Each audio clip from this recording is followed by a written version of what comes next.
የጌታችን የመድኃኒታችን የኢየሱስ ክርስቶስ ስነ ምግባራዊ ባህሪው ስንመለከት ከመለኮታዊ ስብዕናውና ማንነቱ ባሻገር የስነ ምግባር ባህሪው ወይንም በሰው ልጅ ሕይወት ውስጥ ሲመላለስ የነበረው የስነ ምግባር ማንነቱ በጣም የሚገርምና የሚያስደንቅ ነበረ። በተለይ እንደዚህ ባህሪያት ምናልባት ከሰው ልጅ ጋር የሚጋራቸው ባህሪያቶች ነው እንመለከታለን።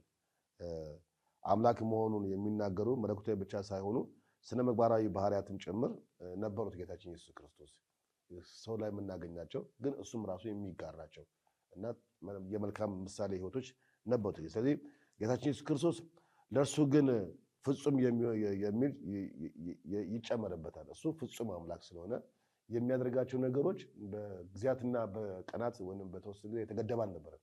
የእሱ ስነ ምግባር ከተወሰነ ውይ ጨዋ ልጅ ነበረ ወይም ውይ መልከ ጸባዩና መልከ መልካም ነበረ የሚባልና በነበረ ላይ የተገደበ አልነበረም።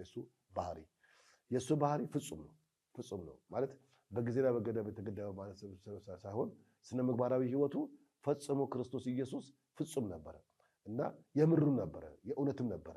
ለማስመሰል ወይንም ራሱን በሰው ዘንድ ቦታ ለማግኘት እውቅና ለማግኘት ወይ ሰው የሚሄድበትን መንገድ በተከተለ መልኩ ሳይሆን ማንነቱ ነው። በቃ ያ የሚያደርገው ነገር ማንነቱ ነው ማለት ሁለት ባህሪ አልነበረው። ሁለት ባህሪ ስንል ከስነ ምግባር አንፃር በቃ ያመነውን ይኖራል፣ የኖረውን ደግሞ ይናገራል። ያ ማንነት የፍጹምነቱ የአምላክነቱ መታያ ነበረ። ከዚህ የተነሳ ለምሳሌ ስንመለከት ኢየሱስ ክርስቶስ ፍጹም ቅዱስ ነው። ቅድስናው ማንነት ነው።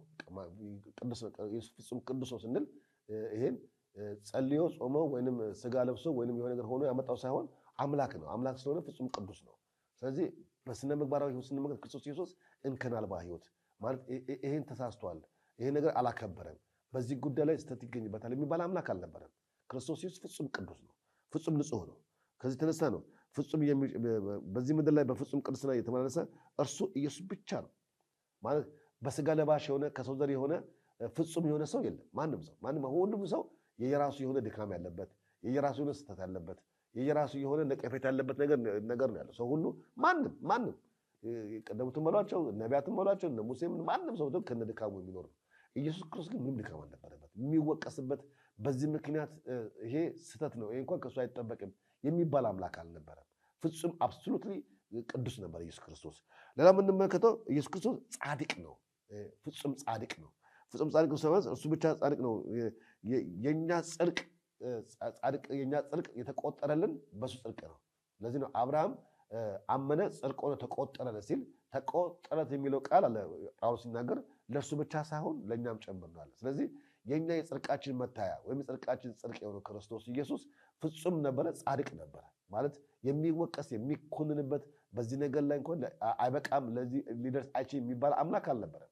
ስለዚህ ፍጹም ኢየሱስ ክርስቶስ ማንነቱ ነው። ጽድቅ ማንነት ነው። ስለዚህ ራሱ ክርስቶስ ኢየሱስ ጻድቅ ነበረ። ሶስተኛ የምንመለከተው ፍጹም ፍቅር ነው። ፍቅሩ በሽንገላ ላይ በመቀበልና በመስጠት ላይ ወይም በሆነ ነገር ላይ ተመርኩዞ አልነበረም። ፍቅር ነው። ራሱ እግዚአብሔር ፍቅር ስለሆነ ፍቅር ስብዕናው ነው፣ ማንነቱ ነው ኢየሱስ ክርስቶስ እና የምንመለከታቸው ባህሪያቶች ከማንነቱ ጋር የሚገናኝ እንጂ ሰው ስለሆነ ብቻ ወይም ከሰው ስለተቀበለ ወይም ሰዎች እሱ ኢየሱስ እንደሆነ እንዲቀበሉት ዓለምን በጽድቅ ለመኮንን ወይም ሰው በይሉኝታ ተይዞ እንዲከተለው ያደረገው ምድራዊ አሰራር አልነበረም፣ ማንነት ነው። እግዚአብሔር አምላክ ቢረዳን ብንሆን በእርግጥ ይህንን ጸጋ ብንካፈለው እና የዚህ ጸጋ ተካፋይ ብንሆን በጣም ጥሩ ነው። ምክንያቱም የእግዚአብሔር ጽድቃችን የሆነው የእግዚአብሔር ክርስቶስ ኢየሱስ እውነታችን የሆነው የእሱ ፍጹም ማንነታችን የሆነው እርሱ በእግዚአብሔር ዘንድ ብቃት ያለው ፍጹም የሆነ ሊኮንን የማይችል ማንም በሕግም ደግሞ መተላለፍ ሊወቀስ የማይችል ማንነት ስለነበረ ነው። እግዚአብሔር ተባረከ። ስለዚህ የእግዚአብሔር ክርስቶስ ኢየሱስ መለኮታዊ ማንነቱ ስንመለከት ከስነ ምግባር አንጻር ይህንን ነው። ሌላ የምንመለከተው መለኮታዊ ስም የተሰጠው ስሙን ኢየሱስ ክርስቶስ ከመለኮታዊ ባህሪው ባሻገር ደግሞ ስም ነበረው። ስሙ የተሰጠው ስያሜ ራሱ መለኮታዊ ስብዕናውን የሚያሳይ ነው። ማለት መጀመሪያ ላይ እንደነገርኳችሁ ስም ያህዌ ጆባ ኤሎሄ ምናምን ስንል ዝም ብሎ ስያሜ ተላጣ ስም ምናምን ስያሜ መጠሪያነት የሚሰጥ ስም ሳይሆን ማንነት ነው። ስም ማንነት ነው። አሁን ስሜ ብርሃኑ ይልኩት እኔ ለዓለም ብርሃን ሆኜ ሳይሆን ወይም የሆነ ነገር ሆኜ ሳይሆን ስም ነው፣ መጠሪያ ስም ነው። ኢየሱስ ክርስቶስ ግን መጠሪያ ስም አይደለም፣ ማንነቱ ነው ስሙ። ስሙ መለኮታዊነቱን ነው የሚያሳየው። በእርሱ ዘንድ ያለውን የእግዚአብሔርን ሐሳብ ነው የሚያሳየው።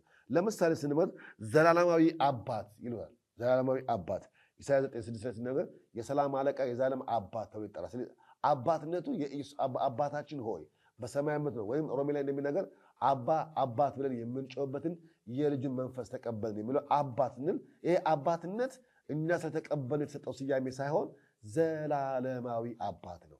አባትነቱ ምንጭ፣ አባት ማለት ምንጭ መገኛ ማለት ነው። ስለዚህ አባትነቱ ፋዘርሁድ ወይም ሩህሩህ የሆነ አባት፣ የፍቅር የሆነ አባት፣ የምሕረት እጅ ያለው አባት ነው። ስለዚህ ይሄ አባትነቱ ግን እሱ ዘላለማዊ የሆነ አባት ነው ኢየሱስ ክርስቶስ። ሁለተኛ የምንመለከተው ደግሞ ጌታ ነው። ጌታ ነው ስንል ኢየሱስ ክርስቶስ እና ጌታ ነው ስላለው አይደለም ጌታ የሆነው እሱ። ማንም ጌታ ነው ባይለው እሱ ለዛለም ጌታ ነው እና ነገር ግን ጌትነቱ ማንነቱ ነው። የዓለማት ፈጣሪ የሁሉ መገኛ፣ ቅድም እንዳልኩት በብዙ አቅጣጫ ለማስረዳት ሞክሬያለሁ። ኢየሱስ ክርስቶስ ዓለም ሁሉ ተሰብስበው ጌታ አይደለም ብሎ እሱ ጌታ ነው። ቤተክርስቲያን ጌታ አይደለም ብላ ብታወጅም ባታወጅም የእሱን ጌትነት የሚያወርደው ዝቅ የሚያደርገው ከፍ የሚያደርገው ምንም ነገር የለም። ጌትነቱ ለዘላለም ነው። ጌትነቱ ደግሞ ከዘላለም ባሻገር ማንነቱ ነው። እርሱ የተሰጠው ስያሜ እሱ ጌታ ስለሆነ የሆነ ነገር ስላደረገ የተሰጠው ስያሜ ሳይሆን ጌትነቱ ማንነቱ ነው። ማንነቱ ጌትነቱ ነው። ስለዚህ ከዚህ የተነሳ ጌታ ተብሎ እንደተጠራ እንመክታለን። ስለዚህ በአይሁድ ስርዓት ማንንም ጌታ ወይም ሎርድ ብሎ መጥራት በእግዚአብሔር ላይ የስድብ ቃል እንደመናገር የሚቆጠረው። ስለዚህ ማንም ጌታ ተብሎ አይቆጠርም፣ በአይሁድ ዘንድ ነውር ነው። ነገር ግን ኢየሱስ ክርስቶስ ማንነቱ ስለሆነ ማንም ስለተቀበለው ስላልተቀበለው ሳይሆን ማንነቱ ስለሆነ ጌታ ተብሎ እንደተጠራ እንመለከታለን። ለምሳሌ በተለያዩ አቅጣጫ የእግዚአብሔር ቃል ውስጥ ይህንን ሲናገሩት እንመለከት። ለምሳሌ የኢሳይያስ ምዕራፍ 8 ላይ ከቁጥር 13 እስከ ቁጥር 14 ሰዎች ለምጽፉ ሰዎች የኢሳይያስ ምዕራፍ 8 ቁጥር 13 ቁጥር 14 ላይ አንደኛ ጴጥሮስ ምዕራፍ 5 ከቁጥር 15 እስከ ቁጥር 17 ድረስ እነዚህ ክፍሎች ስንመለከታቸው እንደዚህ ይላል። እርሱ የሰራዊት ጌታ ነው ይላል። እሱ የሰራዊት ጌታ ተብሎ ተጽፎ ነው። የሰራዊት ጌታ ጌታ ስንል የአንድ የቡድን ወይም የአንድ ኃይል መሪ ማለት አይደለም። የዓለማት ሁሉ ፈጣሪ፣ የዓለማት ሁሉ መገኛ፣ ሁሉን ማስተዳደር የሚችል፣ ሁሉን መምራት የሚችል፣ ለማድረጉ የሰው ምክር የማያስፈልገው ብቸኛ ንጉሥ፣ ብቸኛ አምላክ፣ ብቸኛ ጌታ እንደሆነ አስረጅና አመላካች ነው ምን ጌታ ስንል። ስለዚህ ኢየሱስ ጌታ ነው ስንል ታውቃላችሁ፣ ማስታወቂያ እየተናገርን አይደለም፣ ወይም የቤተክርስቲያን አቅጣጫ እየጠቆምን አይደለም። ኢየሱስ ጌታ ነው ማለት በምድር ላይ ከሱ ውጭ ጌታ፣ ከሱ ሁሉ ፈጣሪ፣ ከሱ ሁሉ አምላክ፣ ከሱ ውጭ ገዢ የለም እያለን ነው። ስለዚህ እኔ ጌታ ነው ስንል ከሱ ውጭ የማመልከው የማስቀደመው ፊተኛ ላደረገው የሚችል ማንም የለም። እርሱ ጌታ ነው፣ እኔ ደግሞ አገልጋዩ ነኝ፣ እኔ ደግሞ ባሪያው ነኝ እያልን ራሳችንን ስሜት የምናደርግበት ራሳችንን የምናስጠጋበት መንገዱ ነው። ስለዚህ እግዚአብሔር ጽድቃችን ነው ተብሎ ተጠርቷል። ጌታ ተብሎ ተጠርቷል። ጌታ ኢየሱስ ክርስቶስ ራሱ ክርስቶስ ተብሎ ተቀብቷል። የተቀባ እንደማለት ነው። ስለዚህ ክርስቶስ ጌታ ነው ስንል የተቀባ አብ የቀባው በመንፈስ ቅዱስ ኃይል ለቅዱሳን ሁሉ የተሰጠ የእግዚአብሔር ፈውስና የእግዚአብሔር ኃይል እንደሆነ ማሳያዎች ናቸው። እና እነዚህ ጌታ ነው ዘላለማዊ አባት ነው ስንል ከአሰያይሙ አንጻር ስንመለከተው የተሰጠው ስያሜ መጠሪያ ስም ሳይሆን ስብዕናውን ማንነቱን ከማመልካት ጋር የሚገናኝ እንደሆነ ልናውቅ ይገባል። ሌላ የምንመለከተው ጀሆቫ ተብሏል። የሐዌ እንደማለት ነው። ጀሆቫ ለምሳሌ ዘፍጥረት ምዕራፍ 19 ቁጥር 24 ላይ፣ ዘካርያስ ምዕራፍ 12 ቁጥር 10 ላይ እነዚህ ክፍሎች እናገኛቸዋለን። ጀሆቫ የሐዌ ተብሎ እንጠቀሰ እንመለከታለን። ሌላው ቅድም እንዳልኳችሁ እንግዲህ ራእይ ላይ የምናገኘው ይሄው ኢየሱስ ክርስቶስ አልፋና ኦሜጋ ተብሏል። ፊተኛና ኋለኛ እርሱ ስያሜው ነው ማለት አደራረጉና አሰራሩ ብቻ ሳይሆን አልፋና ኦሜጋ እኔ ነኝ ብሏል። ስሙ ነው እኔ ነኝ ብሏል። ስንመለከተው አልፋና ኦሜጋ ራሱ ክርስቶስ ኢየሱስ ክርስቶስ ነው። ሌላው ጌታ ኢየሱስ ክርስቶስ የዘላለም ቃል ተብሏል። ቃልነቱ ለዘላለም የዘላለም ቃል ተብሏል። ኢየሱስ ክርስቶስ ስሙ የተባረከው። ለዚህ የዮሐንስ 1:10 ቅድምና ራእይ ምዕራፍ 19 ቁጥር 13 ላይ የዘላለም ቃል ተከፈተ ይላል። ያ የዘላለም ቃል ማን ነው? ክርስቶስ ኢየሱስ ነው። ቃሎቼ በእናንተ ቢኖሩ እኔም በእናንተ ብሆን ቃሎቼም በእናንተ ቢኖሩ የምትወዱትን ለምኑ ይሰጣችሁም አይላል። የምንለምንበትንና የለመነው ደግሞ የምንቀበልበት መቀበያ መንገዱ ቃሉ ነው። ቃሉ ከሌለ እግዚአብሔርም አይሰማንም። የእግዚአብሔር ልጅ ተብሎ ተጠርቷል። ይህ ልጅነት የዘላለም ልጅነት ነው። ስለዚህ ከዚህ የተነሳ በሁሉም ዘንድ የታወቀ ስም ነው ይሄ ስም። ስለዚህ በእግዚአብሔር አብ ዘንድ፣ በክፉ መናፍስ ዘንድ፣ በመላእክቶች ዘንድ፣ በሐዋርያት ዘንድ ራሱ በተለያየ አቅጣጫ ስንመለከተው ይሄ ስም የእግዚአብሔር ልጅ የሚለው ተጠቅሶ እንመለከታለን። ለምሳሌ በእግዚአብሔር አብ ዘንድ ስንመለከት ዮሐንስ ሲያጠምቀው በእርሱ ደስ የሚለኝ ልጄ የሚለው ቃል እናገኛለን። የእግዚአብሔር ልጅ እንደሆነ እንመለከታለን። በክፉ መናፍስት ቅዱሱ የእግዚአብሔር ልጅ ልታጠፋን መጣህን ብለው ሲጠቀሙበት እንመለከታለን። ዛሬ የእግዚአብሔር ልጅነቱ በዛ እንደተጠቀሰ እንመለከታለን። መላእክቱም ሐዋርያቱም ራሱም በተለያየ አቅጣጫ ላይ የእግዚአብሔር ልጅ እንደሆነ ከእግዚአብሔር ልጅ በስተቀር ዮሐንስ ሲናገር ከእግዚአብሔር ኢየሱስ ክርስቶስ የእግዚአብሔር ልጅ እንደሆነ ከሚያምን በቀር ይህን ዓለም የሚያሸንፍ ማን ነው ይላል። ኢየሱስ ክርስቶስ የእግዚአብሔር ልጅ እንደሆነ ከሚያምን በቀር ዓለምን የሚያሸንፍ ማን ነው ይላል። ስለዚህ ኢየሱስ ክርስቶስ የእግዚአብሔር ልጅ እንደሆነ ማመን ማለት ለአንድ ቤተክርስቲያን መሰረት ነው።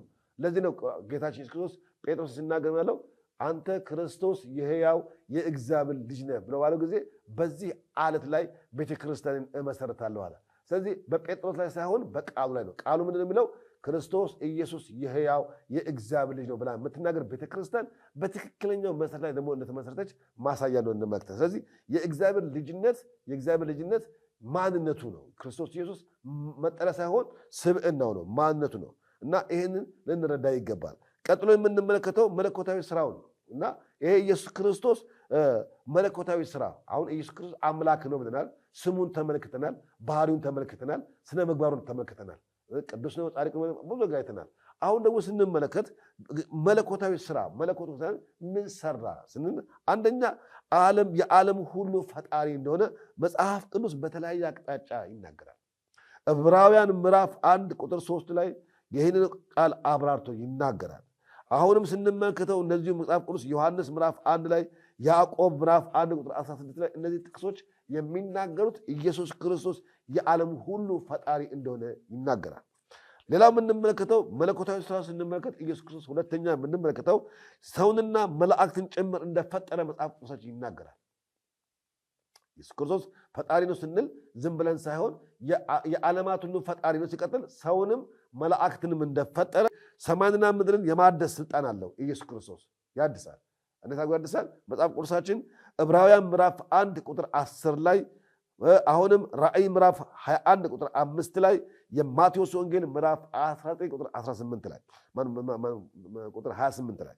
ስለዚህ እነዚህ ነገር ስንመለከት መለኮታዊ ስልጣኑን በመጠቀም ኢየሱስ ክርስቶስ በዚህ ምድር ላይ በተፈጠረው ዓለም ላይ በማንነቱ ላይ መለኮታዊ ስልጣን እንዳለውና ያንን ደግሞ መስራት የሚችል ብቃት ያለው አምላክ እንደሆነ እንመለከታለን። ሌላ የምንመለከተው ኢየሱስ ክርስቶስ አምልኮ ተቀብሏል። ዝማሬ ተቀብሏል። መስዋዕት ተቀብሏል። አምላክ ካልሆነ በስተቀር አምልኮ የሚቀበል ማንም የለም። ኢየሱስ ክርስቶስ ግን አምልኮ ተቀብሏል። ስለዚህ አምልኮ መቀበሉ አምላክነቱን ያሳየናል። ለምሳሌ በእስራኤል ደም መሰረት ሳይገባው ማንም አምልኮ ቢቀበል እንደሚሞት ይታወቃል። ማንም ሳይገባው ማንም ሰው አምልኮ ቢቀበል ወይም አምልኮ ቢወስድ ፈጽሞ ሕጉም ራሱ ይቀጣል። ስለዚህ በድንጋይ ተወግሮ ይገደላል። ምክንያቱም የአምላክን ስራ የአምላክን መስዋዕት ሰው ቢቀበል ወይም ሰው ለራሱ ነገር ቢወስድ ሕጉም ይከሳል።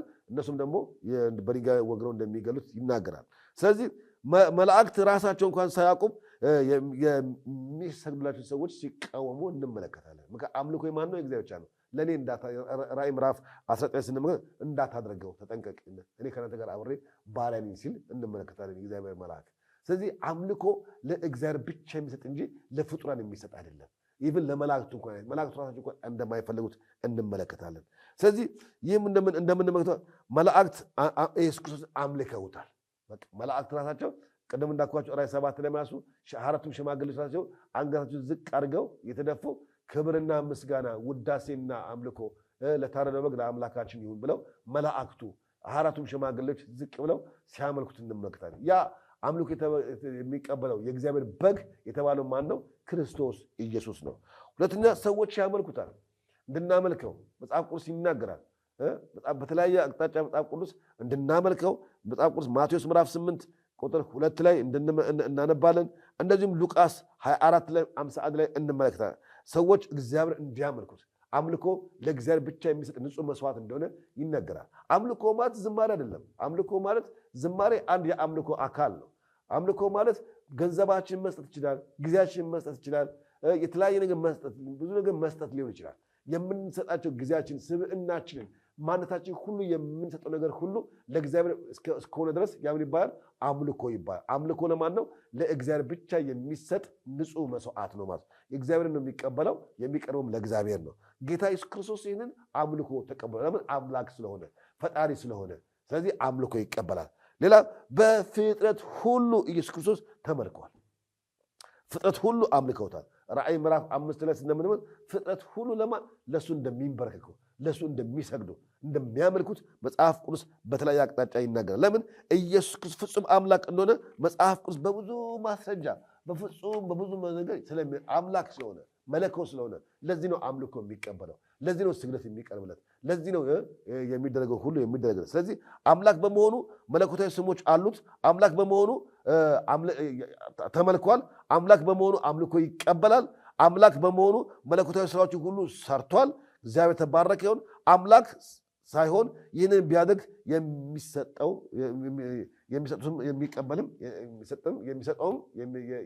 የሚቀበልም የተረገመ ይላል።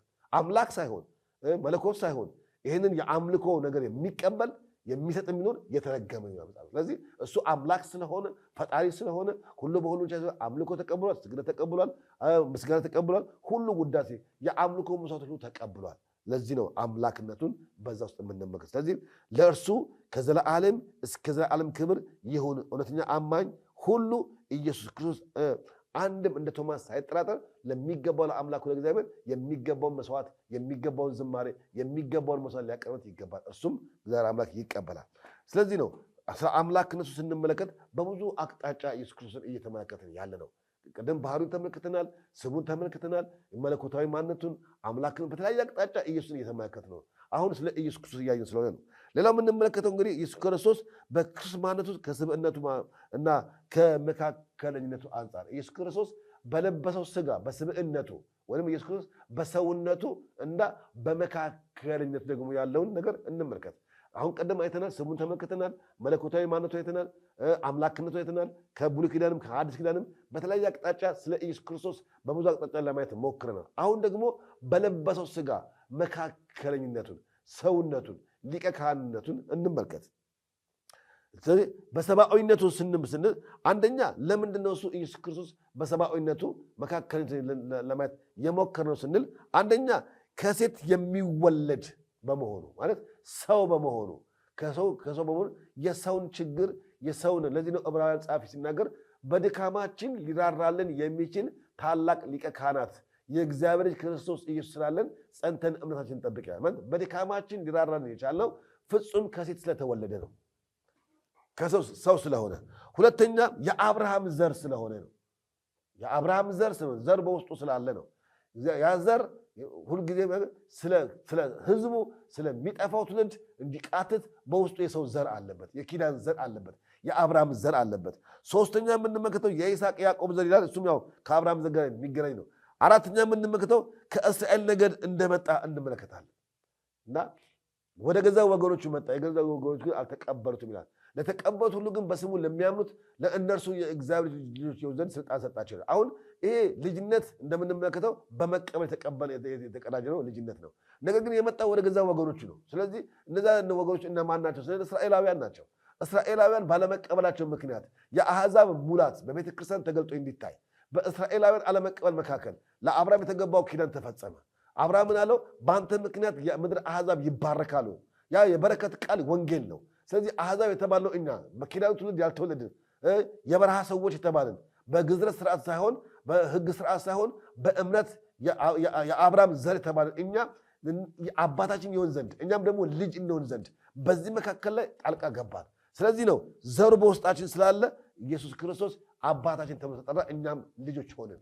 ይሄ ፍጹም የሆነ የእግዚአብሔር ምሕረት ነው። በተለይ እኛ የእስራኤል ወገን ያልሆንን አሕዛብ የሆንን ሰዎች አብልጠን ልናመልክ፣ አብልጠን ልናመሰግን፣ አብልጠን ልንሰዋ ይገባል። ምክንያቱም እነዚህ ሰዎች ቢቀበሉ ኖሮ የሕጉ ስራ ተፈጽሞ ቢሆን ኖሮ ምናልባትም ለእስራኤላውያን የገባው ኪዳን ተፈጽሞ ቢኖር ምናልባት ተስፋችን ምን ሊሆን እንደሚችል አላውቅም። ነገር ግን እግዚአብሔር አምላክ በስራው የማይጸጸት የሚያደርገው ጠንቆ የሚያውቅ አምላክ ስለሆነ አስቀድሞ እስራኤላውያን በዚህ ውድቀታቸው ምክንያት አሕዛብ ወደ ተስፋይቷ ምድር እንደሚገቡ ስለሚያውቅ ለአብርሃም ኪዳን ገባ፣ ለዳዊት ኪዳን ገባ። በዛ ኪዳን መሰረት የአሕዛብ ሙላት በቤተክርስቲያን ተገልጦ ዛሬ የእግዚአብሔር ልጆች ተብለን መጠራት ቻለን። ለምን የምንመለከተው ለሙሴ የተናገረው ነው። ለሙሴ ምን አለው? እንዳንተ ያለ ነቢይ ከወንድሞች መካከል አስነሳለሁ አለ። ስለዚህ እሱን ደግሞ የማትሰማ ነፍስ ትጠፋለች። ስለዚህ ያ ከሙሴ ጋር እንደ ሙሴ ትይ ሆኖ ለእስራኤል ተስፋ የነበረው ሙሴ ልክ እንዳንተ ያለ ወንድም እሱን የማትሰማ ነፍስ ትጠፋ የተባለ ያ ወንድም ያ ሙሴ ሊቀ ነቢይ የተባለው ማን ነው? ኢየሱስ ክርስቶስ ነው። ለዚህ ነው ሲናገር ሙሴ በሕግ የጻፈለት ነቢያት ስለሱ የመሰከሩለት የእግዚአብሔር ክርስቶስ ኢየሱስን አግኝተነዋል አለ። ናትናኤልን ሲጠራው እና ነቢያት ስለሱ የመሰከሩለት ሙሴ በሕግ የጻፈለት ኢየሱስ በደብረ ታቦር ላይ ስንመለከት ሙሴን ገለጠው። ነቢያትን ደግሞ የሚወክሉ ኤልያስን ገለጠና ምን አለ? የሙሴ ሕግ እንደተፈጸመ በክርስቶስ የነቢያትን ቃል በክርስቶስ እንደተፈጸመ በእርሱ ደስ የሚለኝ ልጄ እርሱን ስሙት አለ። አሁን ሙሴን አለ የምንሰማው። አሁን ነቢያትን አንሰማው። የምንሰማው ማን ነው? ልጁን ኢየሱስ ክርስቶስ ነው። እርሱ የእግዚአብሔር ቃል ነው። የተፈጸመ የሕግ ኪዳን ነው። የእግዚአብሔር ተስፋ ነው። የቅዱሳን ደግሞ አቅማቸውና ጉልበታቸው ነው። ስለዚህ በተለያየ አቅጣጫ ተሰይሞ እንመለከታለን። ከይሁዳ ነገድ የሚወጣ ይለዋል። ስለዚህ ከይሁዳ አወጣጡ ከቀድሞ የነበረ ከይሁዳ ስርና መሰረት እያለ በተለያየ አቅጣጫ ይናገራል። ከእሴይ ቤትም እያለ በተለያየ አቅጣጫ። ስለዚህ እነዚህ የምንመለከታቸው ኢየሱስ ክርስቶስ በሰብአዊነቱ በሰውነቱ በተመለከተ የተሰጠው ምንድን ነው? እሱ የመካከለኝነቱ ወይም የሊቀ ካህናቱን ስራ የሚያሳዩና የሚያመላክቱ ስያሜዎች ነው እንመለከታለን። ስለዚህ የክርስቶስ ሰብአዊነት የሚያመለክቱ ተጨማሪ ማስረጃዎች ከተመለከትን ሁለተኛ ሳሙኤል ምዕራፍ 7 ላይ ማየት እንችላለን። አሁንም የክርስቶስ ኢየሱስ ሰብአዊነቱን የሚያመላክቱ ተጨማሪ ማስረጃዎች ከተፈለገ ሁለተኛ ሳሙኤል ምዕራፍ 7 ቁጥር 12 እስከ ቁጥር 14 ላይ፣ አሁንም ኢሳይያስ ምዕራፍ 7 ቁጥር 14 ላይ፣ ዘካርያስ ላይ፣ ኢሳይያስ በተለያየ አቅጣጫ እነዚህ ደግሞ በተለያየ አቅጣጫ ስለ ክርስቶስ ኢየሱስ ሊመጣ ስላለው መሲህ የመካከለኝነትን ስራ ሊሰራ እንዴት እንደሚችል የሚያመላክቱ ጥቅሶች ናቸው። ስለዚህ እንዴት እግዚአብሔር አንድ ሰውን መርጦ ከአንድ ሰው ህዝብን አውጥቶ ከህዝብ ደግሞ አንድ ነገር መርጦ ከነገር ደግሞ ቤተሰብ መርጦ ከቤተሰብ ደግሞ አንዲት ድንግል መርጦ በእነዚህ ትውልድ ሰንሰለት ጠብቆ እንዴት እንደሚሰራ እንዴት ደግሞ እንደሰራ የምንመለከትበት ክፍል ነው። በጣም የሚገርመው ነገር በመካከለኝነት ስንመጣ ከአስተያዩ ባሻገር እግዚአብሔር መጀመሪያ ያደረገው አንድ ሰው መረጠ። ምናልባት ያ ሰው ምናልባት ዮሴፍ ይችላል፣ ዮሴፍ ሊሆን ይችላል። ከዛ ደግሞ መረጠ፣ ህዝብ መረጠ፣ እስራኤልን መረጠ። ያ ብቻ ደግሞ ነገድ መረጠ። ለምሳሌ አብርሃምን መረጠ እንደ ግለሰብ ስንጠራ አብርሃምን መረጠ። ከግለሰብ ደረጃ ስንመጣ አብርሃምን መጠራ። ከኡር ምድር ከአባቱ ቤት ተለይተህ ውጣ አለው። አንድ ግለሰብ ጠራ እግዚአብሔር አምላክ በዚህ ሊሰራ ሲሆን ከእሱ ደግሞ ማንን ሰራ? ህዝብ ሰራ። ማን ይባል? እስራኤል ይባል ህዝብ ሰራ እግዚአብሔር። ብቻም አይደለም ከእስራኤል ደግሞ እንደገና ነገድ ሰራ። ምን? የይሁዳ ነገድ። ይሁዳ ማለት ምስጋና ማለት ነው። ስለዚህ ምስጋና ብሎ ይሁዳን ሰራ። ከይሁዳ ነገድ አንድ ነገድ ሰራ። ከዛ ምሰር ደግሞ ቤተሰብ ሰራ። ምን? የእሴይ ቤተሰብን ሰራ። እሴይ ቤተሰብ ነው። ከእሴይ ቤት በትር አይጠፋም። የቅነትና የንግስና በትር ከዳዊት ቤት እንደማይጠፋ በተለያየ አቅጣጫ መዝሙረ ዳዊት ላይ ተጽፎ እንመለከታለን። ስለዚህ ከእሴይ ምን ሰራ? ቤተሰብ ሰራ። ከድንግል ደግሞ ማርያምን መረጣት። ከዛ ማን ወጣ? ኢየሱስ መሲሁ መጣ። ይህ ሁሉ ሰርክላፎ። ስለዚህ በሴት ማኅፀን በመንፈስ ቅዱስ ተጸንሶ የመጣው ኢየሱስ ክርስቶስ ይህንን ሰንሰለት ጠብቆ ነው የመጣው። የአብርሃምን ዘር ይዞ በእስራኤል ነገር ውስጥ አልፎ በይሁዳ ውስጥ አልፎ በእሴይ አድርጎ በማርያም በድንግል አድርጎ ነው የመጣው ኢየሱስ ክርስቶስ። ስለዚህ ይህን ስንመለከተው ኢየሱስ ክርስቶስ ከላይ እንዳየነው ከሴት መወለዱ የአብርሃም ዘር መሆኑ የይስሐቅ ዘር መሆኑ እንዳለ ከላይ ጠቀስናቸው በሙሉ የሰው ልጆችን ከአባታቸው ጋር ለማስታረቅ የመካከለኝነትን ስራ ለመስራት ኢየሱስ ክርስቶስ የሄደበት መንገድ ነው። ስለዚህ ዝም ብሎ አይደለም ኢየሱስ ክርስቶስ ፍጹም የሰውን አይምሮ በጠበቀ ሉቃስ እንደሚናገረው ኢየሱስ ክርስቶስም በጥበብና በእውቀት በማስተዋል በሰውና በእግዚአብሔር ፊት ያድግ ነበር ይላል። ኢየሱስ ክርስቶስ እድገቱን ስንመለከተው ህይወቱን ስንመለከተው ፈጽሞ ለሰው ልጅ በሚመጥን መልኩ የሰው ልጆችን ሊቀበሉት በሚችል መልኩ ሲምፕሊሲቲ ላይፍ እንደሚባለው ቅልል ያለ ህይወት ሰው ሁሉ በቀላሉ ሊቀርበው በሚችል መልኩ ነበር ራሱን ያቀርብ የነበረው። አመጣጡን አካል ስንመለከተው አምላክ ስለሆነ ህግ መጣት አልፈለገም። ወይንም ስርዓትና ደንብ ዘር መጣት አልፈለገም። እንደ ሰው ስርዓት የአብርሃምን ዘር ጠብቆ የዳዊትን ዘር ጠብቆ ከድንግል ማርያም በዮሴፍ በኩል ዘሩ የተጠራው በዮሴፍ በኩል በዛ በኩል አድርጎ ማቴዎስ እንደዘረዘረልን በዛ በኩል አድርጎ እንደመጣ እንመለከታለን። ስለዚህ ኢየሱስ ሰው መሆኑን የሚያረጋግጡን ብዙ ነገሮች እንግዲህ ተመልክተናል። አንደኛ መድገም ከፈለግን ሰው መሆኑን የሚያረጋግጥን አንደኛ ከድንግል መወለዱ ብያለሁ። ከድንግል መወለዱ መጽሐፍ ቅዱስ በግልጽ እንደሚነግረን ኢየሱስ ክርስቶስ ከድንግል ማኅፀን ያለውን ፈቃድ በመንፈስ ቅዱስ አማካይነት እንደተጸነሰ ተመልክተናል። ሁለተኛ ሰው መሆኑን የምንመለከት በዚህ ውስጥ የምንመለከተው ከድንግል መወለዱ ምንድን ነው የሚጠቅመን? ያለ ወንድ ፈቃድ መወለዱ ምንድን ነው የሚጠቅመን? የሚያስረዳን ነገር አለ። አሁን ዝም ብለን ታሪክ እየተረከን አይደለም። ድንግል ማርያም ወንድ ሳታውቅ በመውለዷ ወይንም ቅዱስ ገብርኤል ስላበሰራት እኔ አይሆንልኝም ወንድ አላውቅም ስላለች እስመ አልቦ ነገር ዘይሳነው ለእግዚአብሔር የሚሳነው ምንም ነገር የለም ብሎ ስላላት የተፈጸመ ታሪክ ብቻ አይደለም። ወንድ ሳታውቅ በመውለዷ ከድንግል ማርያም መጸነሱ ራሱ በደህንነት ውስጥ ራሱ ትልቅ ስራ አለው። ምን መዳን በኢየሱስ ብቻ እንደሆነ ያሳያል። ይሄ ማለት ሌላ መንገድ መጠቀም ሲቻል ሳለ የመዳን መንገዱ እሱን ብቻ እንደሆነ አንድ ወንድ የአብርሃምን ዘር የያዘ የዳዊትን ዘር የያዘ የአዳምን ተስፋ የያዘ ኢየሱስ የሚባል አምላክ የሆነ በመንፈስ ቅዱስ ግብር የተጸነሰ ከድንግል ማርያም የተወለደው እሱ ኢየሱስ በቀስ በቀስ እያደገ የእናቱን ጡት ጠብቶ ማደጉ ፍጹም ሰውነቱን ያሳያል እንጂ ከላይ እንዳልኩት እግዚአብሔር ዝም ብሎ አዘጋጅቶ ሰውን መላክ ይችል ነበር። ስለዚህ ይሄ ትልቅ ትምህርት አለው። ሁለተኛ ከወንድና ከሴት ፈቃድ ወይም ያለ ኃጢአት እንዲወለድ ማድረጉ ማለት ዮሴፍ ማርያምን አጸንሷል ሳይሆን ያለ ወንድ ፍቃድና ያለ ሴት ፍቃድ በእግዚአብሔር ፍቃድ ብቻ መወለዱ ራሱ የሚያመላክት ነገር እንዳለ እንመለከታለን። ሶስተኛ ለምንድነው እሱ በመንፈስ ቅዱስ ግብር አማካኝነት በመንፈስ ቅዱስ አማካኝነት እንዲወለድ የተደረገው? ለምን ዮሴፍ ጸንሶ ወይንም በዮሴፍ አማካኝነት ተጸንሶ ከማድረግ ተጸንሶ ማንም ሰው እንደሚወለድ ከተወለደ በኋላ እኮ ከዛ በኋላ እኮ የማድረግ የሚገባው ነገር ለማድረግ እግዚአብሔር የሚሳነው ነገር የለም ማለት ይቻላል ነበር። ነገር ግን እሱ እንዳይሆን ለምንድነው እሱ የወንድ ዘር እንዲቀላቀል ተፈለገው? ለምንድነው ከዮሴፍ በኩል ዘር እንዲቀላቀል ተፈለገው ብለን ስንመለከት የውርስ ኃጢአት የሚባል አለ። ይሄ የውርስ ኃጢአት በአዳም ወገብ ውስጥ ያለ የውርስ ኃጢአት ነው። ኢየሱስ ክርስቶስ እሱን መያዝ የለበትም። እሱ የለበሰው ሥጋ በእርሱ የሚቀጣሙ የለበትም። ያለ ኃጢአት ተወለደ። ያለ ኃጢአት እንዲወለድ ያደረገው ከወንድ ዘር ሳይሆን ከመንፈስ ቅዱስ ጽንስ መጸነሱ ነው። ለዚህ ነው ከመንፈስ ቅዱስ ተጸነሰ። ስለዚህ የኢየሱስ ክርስቶስ አባቱ እግዚአብሔር ነው። ስለዚህ እናቱ ድንግል ማርያም ናት። ስለዚህ ከዚህ መጸነሱ የውርስ ኃጢአት እንዳያገኘው ኦቨርሻዶ መንፈስ ቅዱስ አንቺን ይከልልሻል። ኦቨርሻዶ ከለላት። ከምንድን የከለላት? ከአዳም ከውርስ ኃጢአት ከለላት። ስለዚህ በመንፈስ ቅዱስ አማካኝነት ኢየሱስ እንዲጸነስ ተደረገ። ከዛ ከድንግል ማርያም ተወለደ። ይሄ የሚያሳየው ፍጹም እኔና እናንተን ለማዳን ኢየሱስ ክርስቶስ ፍጹም ሰው የሆነበትን መንገድ የሚያመላክት ነው። መጽሐፍ ቅዱስ እንደሚያስተምረን ማንኛውም ሰው ከመጀመሪያው አባቱ ከአዳም የወረሰው የውርስ ኃጢአት አለበት። ማንም ሰው። ኢየሱስ ክርስቶስ ግን የሥጋ አባት የለውም። ይህ ማለት ደግሞ በግማሽ ማለት በአዳም በኩል የውርስ ኃጢአት እንዳይተላለፍ አደረገው ማለት። ሌሎች ሰዎች እኛ በተወለድንበት አይነት ሙለት ኢየሱስ ክርስቶስ አልተወለደም። ስለዚህ ነው የአዳም ኃጢአት እንደ ማንኛውም ሰው በኢየሱስ ላይ ሊተላለፍ አልቻለም። ምክንያቱም የተጸነሰው ከመንፈስ ቅዱስ ስለሆነ ከወንድ ፍቃድ ስላልሆነ የአዳም ኃጢአት የውርስ ኃጢአት ሊያገኘው አልቻለም። ስለዚህ በመንፈስ ቅዱስ አማካኝነት ተጸነሰ።